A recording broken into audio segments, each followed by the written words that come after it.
नमस्कार साथियों। फर्टिलाइजर बहुत है बातें करने के लिए, परंतु अभी बुआई का सीजन चल रहा है तो किसानों के मन में यह है कि कौन सा उर्वरक अपने खेतों में डालें, क्या एनपीके डालें या फिर डीएपी का इस्तेमाल करें, क्योंकि दोनों की लगभग रेटें हैं वो 150 रुपये ऊपर नीचे होती है, ज़्यादा इनमें डिफरेंस नहीं रहता। परंतु दोनों उर्वरकों में क्या क्या अंतर है, दोनों उर्वरकों में कौन सा उर्वरक बेहतर है अपनी ज़मीन के लिए और कौन सा किसान भाइयों को इस्तेमाल करना चाहिए, तो आज इसके बारे में बातचीत करेंगे। अगर वीडियो आपको अच्छा लगता है तो वीडियो को आप लाइक कीजिए।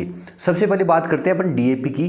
डीएपी को किसान साथियों लंगड़ा उर्वरक भी कहते हैं, क्योंकि इसके अंदर जो मुख्य पोषक तत्व है वो नाइट्रोजन और फास्फोरस है। इसमें नाइट्रोजन 18% है और फास्फोरस इसके अंदर 46%, मतलब 46% है, और इसके अंदर पोटास इसके अंदर 0% है। जबकि बात करें एनपीके की, एनपीके के अंदर नाइट्रोजन, फास्फोरस और पोटास तीनों पोषक तत्व उपस्थित होते हैं। चाहे वो एनपीके अपन कोई सा भी मान सकते हैं, चाहे वो 12, 32, 16 हो, या इनके अंदर नाइट्रोजन, फास्फोरस और पोटास तीनों पोषक तत्व जो मुख्य पोषक तत्व होते हैं वो उपस्थित होते हैं। जिस प्रकार से किसान साथियों आप जानते हैं कि एक जो फसल होती है, एक पौधा होता है, उसकी वृद्धि के लिए 17 से 18 पोषक तत्वों की आवश्यकता होती है, जिसमें से 3 पोषक तत्व है नाइट्रोजन, फास्फोरस और पोटास।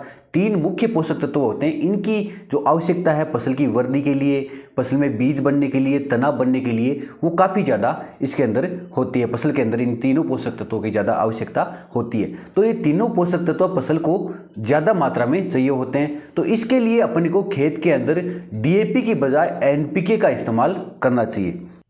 वैसे किसान साथियों दोनों जो उर्वरक है, एनपीके हो चाहे वो डीएपी हो, जो दानेदार बल्क में आते हैं 50-50 किलो के बैग में, उनका जो इस्तेमाल हो हमेशा बुआई से पहले या बुआई के समय ही किया जाता है। अब बात करते हैं अपन डीएपी की। डीएपी में 18% नाइट्रोजन होता है और 46% इसमें फास्फोरस होता है और पोटास इसके अंदर अनुपस्थित होता है। तो लगातार अपने खेतों में अगर अपन डीएपी का इस्तेमाल करते रहते हैं तो इसके अपने जो फसल है या भूमि है उसके अंदर पोटास की मात्रा धीरे धीरे कम होने लग जाती है और अपनी जो फसल है उसमें कम उत्पादन अपने को देखने को मिलता है, क्योंकि तीनों पोषक तत्व हैं जो भी नाइट्रोजन, फास्फोरस और पोटास, तीनों के काम अलग अलग है। अगर इसके कामों की अपन बात करें, क्या क्या फसल में कार्य जो तीनों पोषक तत्व वो करते हैं, तो जो नाइट्रोजन होता है वो फसल की वृद्धि के लिए जिम्मेदार होता है, फसल में हरापन लाता है। इसी के साथ जो भी अपने प्रकाश संश्लेषण की प्रक्रिया है वो सारी नाइट्रोजन के द्वारा ही संभव हो पाती है। इसके बाद बात करते हैं फास्फोरस की, तो बीजों के अंकुरण के लिए फास्फोरस जिम्मेदार है, जड़ों की वृद्धि के लिए, जड़ों में मजबूती के लिए, तने के निर्माण के लिए, और जो भी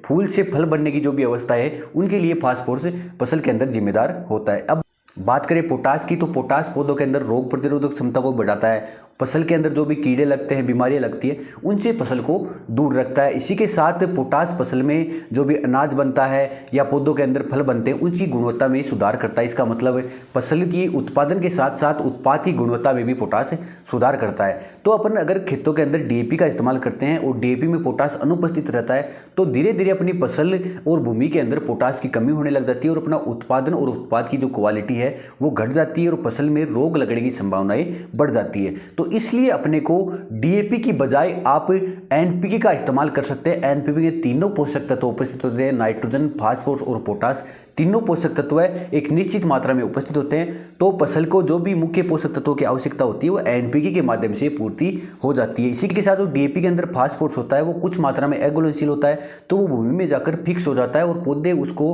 ग्रहण नहीं कर पाते, जबकि एनपीके के अंदर जो फास्फोरस होता है वो अधिकतम मात्रा में जल घुलनशील होता है। इसी के साथ डीएपी और एनपीके का पीएच मान भी काफ़ी ज़्यादा अंतर वाला होता है। डीएपी का पीएच मान 8.5 पीएच होता है, जबकि एनपीके का पीएच मान 5.5 होता है। तो इसका मतलब अगर डीएपी का इस्तेमाल अपन भूमि में करते हैं तो भूमि की जो क्षारीयता है वो धीरे धीरे बढ़ती जाती है, और अगर सारी भूमि में अपन डीएपी का इस्तेमाल करते हैं तो धीरे धीरे वो भूमि बंजर होने लगती है। जबकि एनपीके का इस्तेमाल अपन भूमि में करते हैं तो भूमि की जो पीएच लेवल है वो ना तो घटता है और ना ही बढ़ता है। एक प्रकार से उदासीन पीएच इसको बोल सकते हैं, क्योंकि 7 के आसपास ये 5.5 पीएच होता है। तो किसान साथियों से निवेदन है कि आप भी अपने खेतों में डीएपी का इस्तेमाल कम करके एनपीके का इस्तेमाल करें, जिससे जो भी पोषक तत्व है वो भूमि और फसल को दोनों को धीरे धीरे पर्याप्त मात्रा में मुख्य पोषक तत्व मिलते रहें और फसल की वृद्धि है वो अच्छी तरह होती रहे। इसी के साथ आजकल जो चिलेटेड अवस्था में एनपीके ग्रेड आते हैं, जैसे 19-19 है, 18-18 है, इस प्रकार के फर्टिलाइजर का इस्तेमाल भी आप अपने खेतों में कर सकते हैं, जो कि एनपीके की पूर्ति पूर्ण रूप से करते हैं। और इसी के साथ जो डीएपी के अंदर जो फिक्स होने वाला जो फास्फोरस है उसके घुलने के लिए आप मार्केट में आजकल एनपीके कंसोर्टी आते हैं, पीएसबी बैक्टीरिया आते हैं, जो कि जैव बैक्टीरिया होते हैं, जो कि निष्क्रिय अवस्था में फास्फोरस भूमि के अंदर पड़ा है उसको घोलकर पौधों को उपस्थित करवा देते हैं। इन प्रकार के बैक्टीरिया का इस्तेमाल भी अपने खेतों में आप कर सकते हैं। इसी के अलावा फास्फोरस की पूर्ति के लिए आप अपने खेतों में नैनो डीएपी का इस्तेमाल भी कर सकते हैं। ये जानकारी किस प्रकार की लगी? अगर आपको जानकारी अच्छी लगी है तो हमारे वीडियो को लाइक कर सकते हैं और हमारे चैनल को सब्सक्राइब आप कर सकते हैं। धन्यवाद साथ।